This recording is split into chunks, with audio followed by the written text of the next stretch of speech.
No. connection as Yes, yes, yes, yes. but it said as timeout, please try again. Okay, so my dearest, since 2 sessions, Visionaries Unlimited is having some tech fun, but we don't care. The show must go on. And indeed, I believe that we are live. Yes, And me too, me life too. is Yes. happening correctly. So how do you harness the power of solitude? So this is the beauty of the live stream, and I just checked, it is happening. Yes. There is something very interesting in the power of being alone, of leveraging, of building up your ideas with no distraction, and being able to listen. So when you're silent, look at the letters here, they're the same. When you're silent, you can listen. They're the same letters. How beautiful it is. So it's an anagram. That's what I was trying to share. Yes. Like there's this anagram that you do with being silent and being in a listen mode. And today, this is what we'll share. Um, Maria, what does that bring to you when you're alone, when you're in solitude? Where's the Wow. That is one of the best moments for me. And looking back, I realized how much I have expanded my consciousness just by looking for those moments of solitude, or life putting me in situations of solitude. For example, not having a partner. That brings you normally, or not living with other people, just living by myself in general, it has brought me back to myself, because in the end, this is what happens. Solitude is not an empty space, so to speak. It is a relationship with you. Solitude brings you there to relationship of you, and to normally finding the answer to the existential questions that start to come up, because no one can escape from them. You can put as much effort as you want into ignoring them, but the moment you start being connected with your true self, these questions are going to come up. And because the human experience is about that. Animals in general, they don't have this consciousness to receive these questions and find an answer. We do. And if we keep on refusing to answer them or to get in touch with them, that's going to create a conflict. So the beauty of solitude is that it may be frightening in the beginning. It has not been for me, but it may be frightening in the beginning for many people. But the more you dive into it and you allow yourself to be there, you will get in touch with a higher consciousness within you that will give you exactly what you want in terms of information of what, not what you want, what you need to be more at peace in this world, to be more joyful, to have a deeper meaning of why you are here. So we don't need perfect answers to anything. We just need to know more than we already know from our human mind. And solitude can really bring this into our experience. That's a beautiful way of putting it. And look, that experience that you're describing to me is the fundamental, and it's a catalyst. It's a catalyst moment.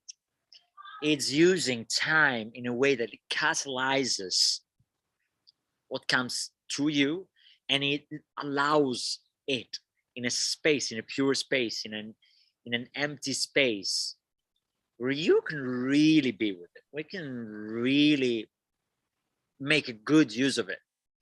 A total, a present use of it. To give you an example, it's almost like you're with another person. And I do see this a lot in coaching, for example, where you're with this other person, your coach eventually, and I say it as the coach usually, or as being coached. Both, it's both ways. from the other side, there's this space being held for whatever comes, whatever being shared. And when you're alone with your idea, with whatever comes to you, with whatever your intuition channels or receives and captures from outside, you are really giving it that respect.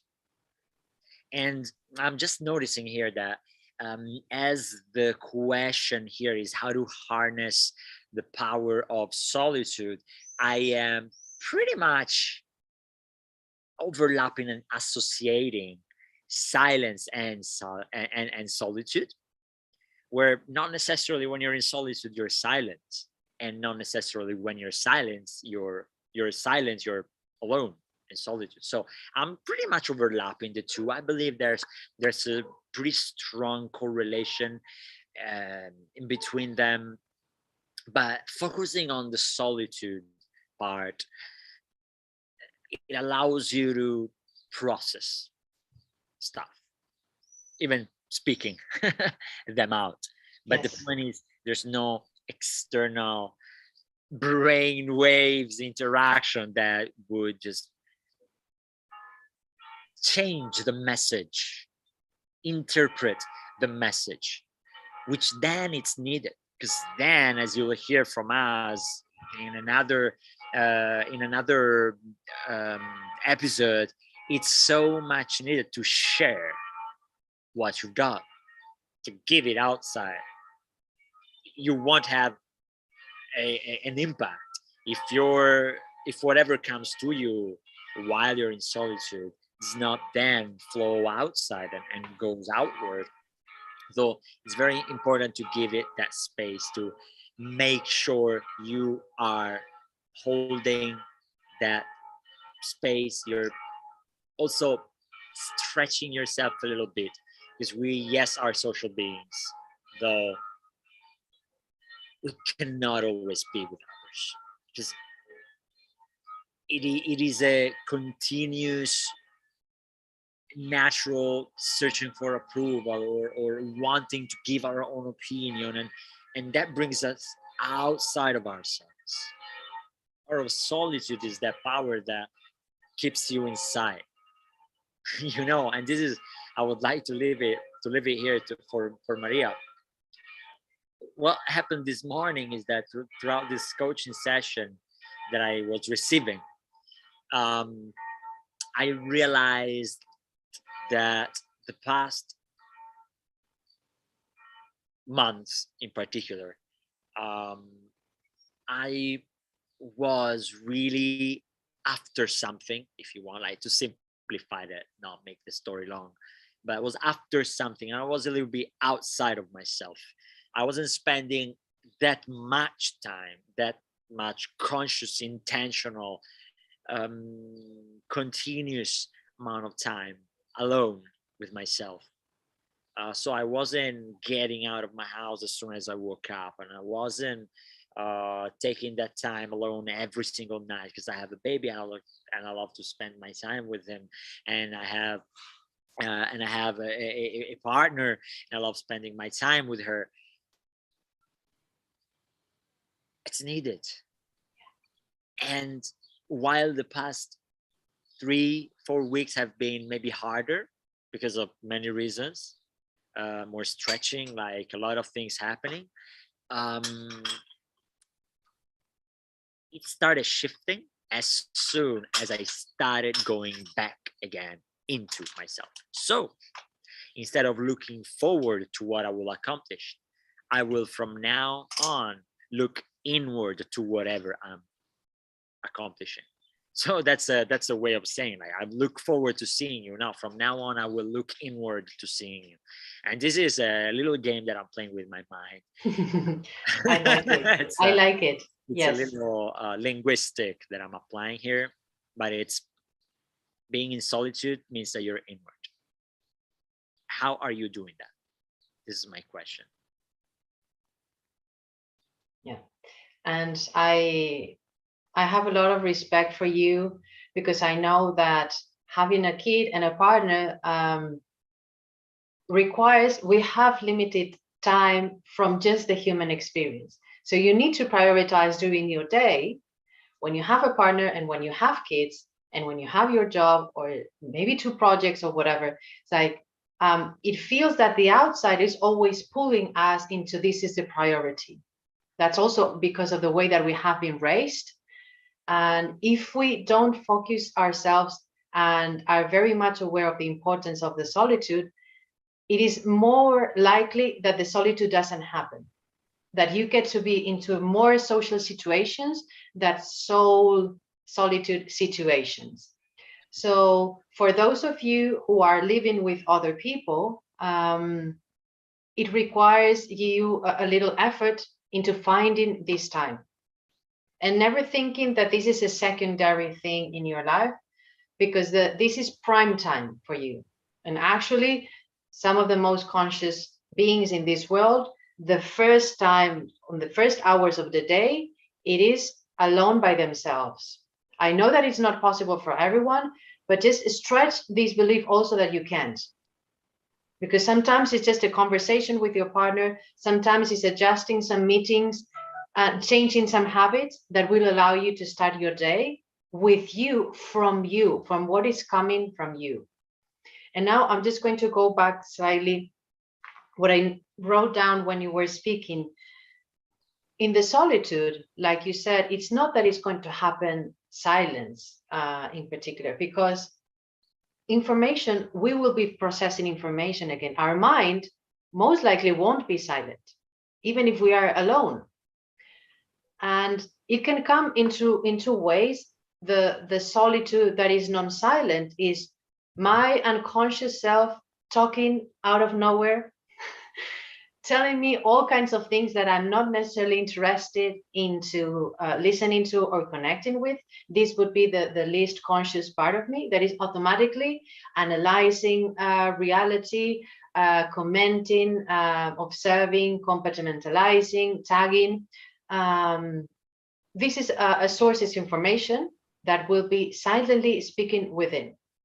There is another source of information that I can also be listening to if I know how to be consciously alone and make the most of it. And this is the information that we as visionaries really want to be tapping into and connected to, because this is the one that is coming from a higher consciousness or from higher realms of consciousness. We don't really need to know where it's coming from, but it's definitely not coming from our compulsive human mind of processing the past and envisioning the future in an anxious way. This is more of the human mind kind of field of expertise. It is very useful at times, but as visionaries, and the way that we really want to make the most of our solitude is to find ourselves in an emotional and psychological state of peace and presence, so that we can connect with this other source of information that is always there and that has many things to tell us about ourselves and our vision. Like, you touched a very important matter, the matter of peace, the matter of the state you're in, and how to maintain it, how to cultivate that. Of course, many might say that you don't need to be alone to be at peace. I might agree with that, of course, because there might be many things that give you peace, make you feel at peace. The natural state of peace, it is always within, though. It is always there, ready to be let emerge. And that's the point with solitude and a routine, a practice of solitude, a practice that allows you to express things how they are. My mind keeps on going towards this coaching session that I had in the morning, because really it was in a place that I used to visit when I was alone. And then I started visiting with my son eventually, and also with my soulmate.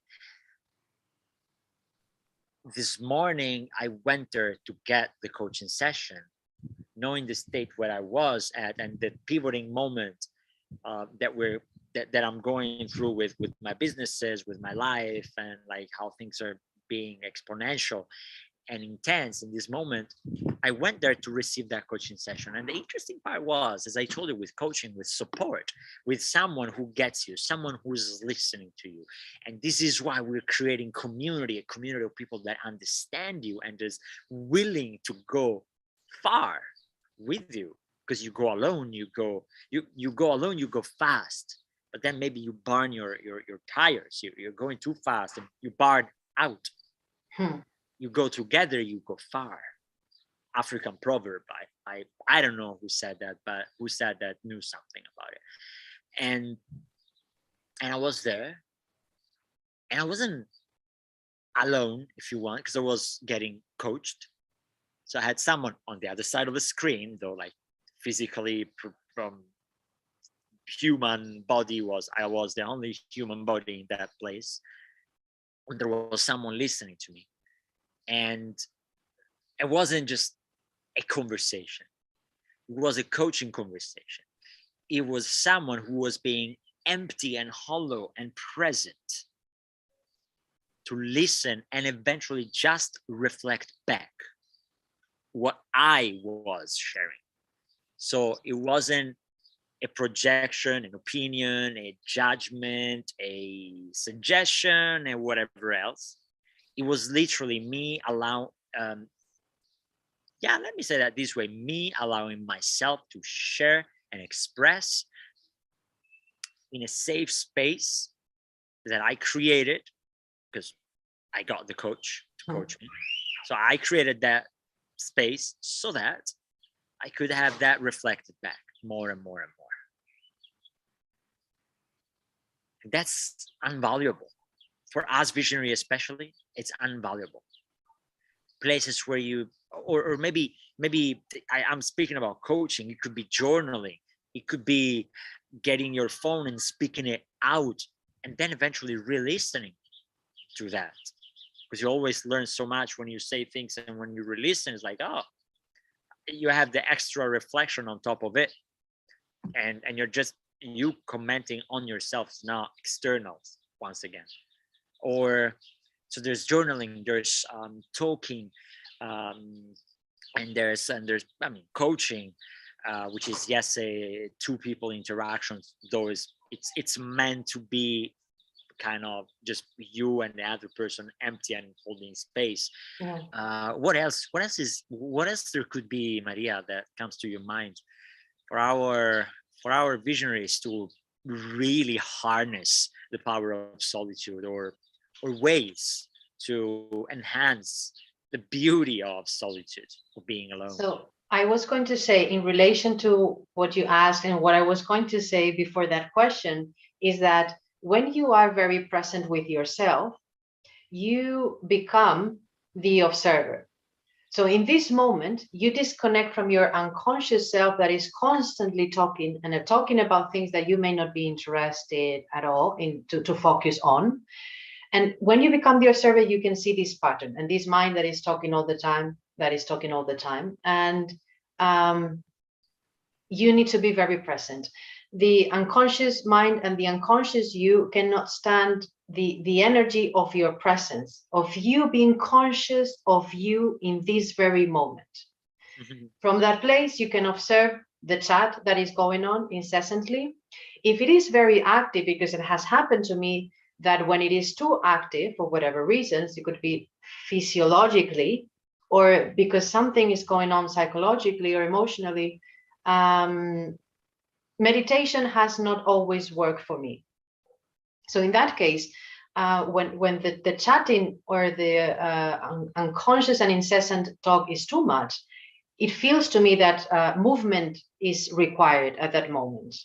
And it may be into just, it could be shouting, it could be jumping, it could be hitting with the cushions, not hurting anyone or not hurting yourself or even the objects around you, that some energy needs to be liberated. When the mind is too active, in my experience, there's energy that needs to be liberated.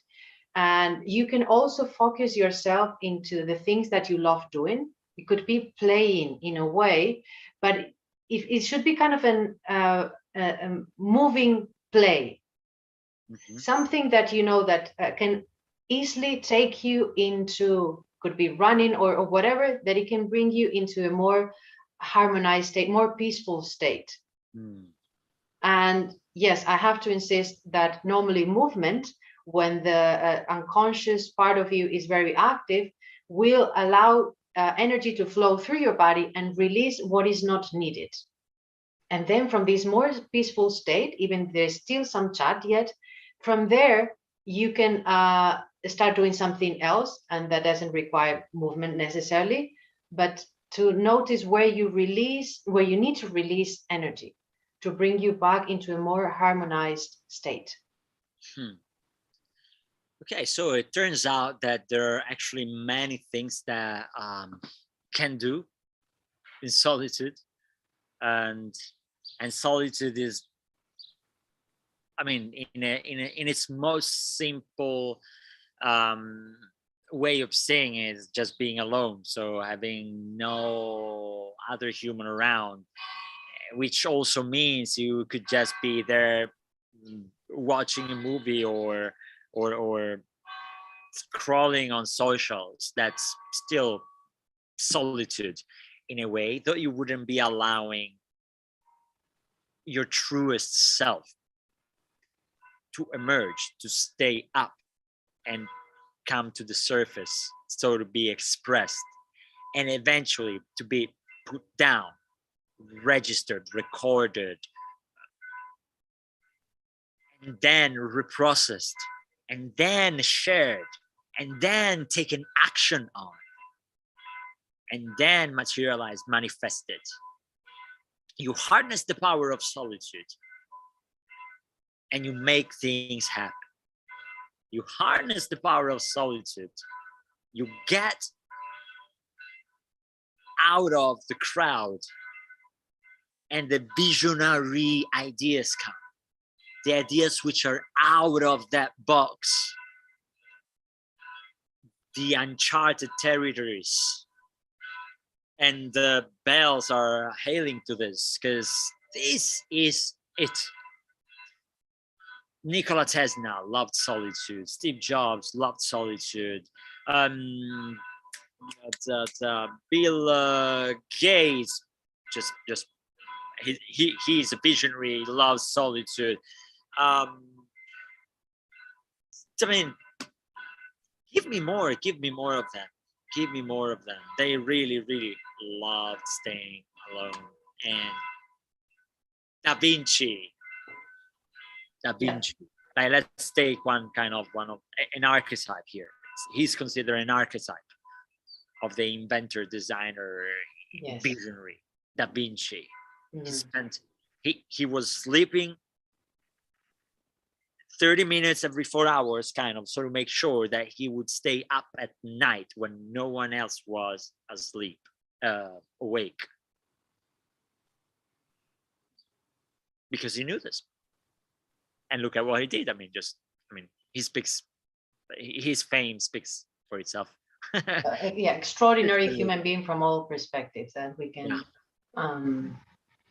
So there is a power. So I think we can all agree, and you may have already experienced it. There is a huge power in solitude and in being present in this now moment. And I don't know if we're just in. Would you have a few minutes? Like yes, okay. So something that I wanted to say in relation is that you all know how we in society are always kind of looking for the love of our lives. This is like a general thing that is there, and to some extent we are all conditioned to look for this ideal person to complement us. And I don't know how long ago I heard this, that you are quite long ago the love of your life. You are, this human, I will explain better. You are love and you are life. And when you understand this deeply, you understand that the human experience revolves around you mastering you. When you master you through love, you master life. Life is a human experience, and master doesn't mean that you control life. You master the experience of life in a way that it no longer feels like you are completely out of control. You are like a fish out of water, or that you don't know what your right direction is, or anything, that you feel kind of lost. But this is the great step into it, is the unknown, and that comes from the solitude. This is an inner exploration. This is getting deep into the essence of you, into the uniqueness of you. And solitude is one of the main ingredients in this human experience. With what you shared, there was a counterintuitive that came to my mind. A counterintuitive, and not even just a counterintuitive, but almost a contradiction to what I'm about to say. Because as we're creating community, we're inviting you to spend time in solitude. We're creating community. What I'm wondering is, are you willing to discover how you can harness, you can leverage, you can expand, you can empower, supercharge, use your words, whatever comes through solitude, in a community that truly values what you uniquely bring into community, into the crowd? Because Khalil Gibran, with his Prophet, the Prophet, that masterpiece, the Prophet was a guy like Zarathustra by Nietzsche, or like Moses, the biblical hero, I was about to say. But Moses, all these people, they went up to the mountain, staying alone, and came back with some mind-blowing information called wisdom, called the 10 I don't know how the name it is for those in English, the 10 laws of God, commandments, so to speak. Yeah. And the prophet was like this guy. He stayed up there and he realized, like, okay, now I realized all of this greatness, and I need to bring it down into the city, the community, the village, and share. Are you willing to discover whatever comes to you once you've been in solitude, once you've been in introspection, how it will look in a community that truly respects it? Because in such case, and this is the invitation, come forth. We're here for you, Visionaries, the community, the home for whoever's willing to embrace the uniqueness, true uniqueness of anything that you may pick. Like there's so much around brain waves, informations, frequencies. There's so much going around. Pick it and bring it here. We make it happen. We take action on it. And this is a little bit the point that I wanted to make with this last part, and sharing from my side. Maria, bring it home.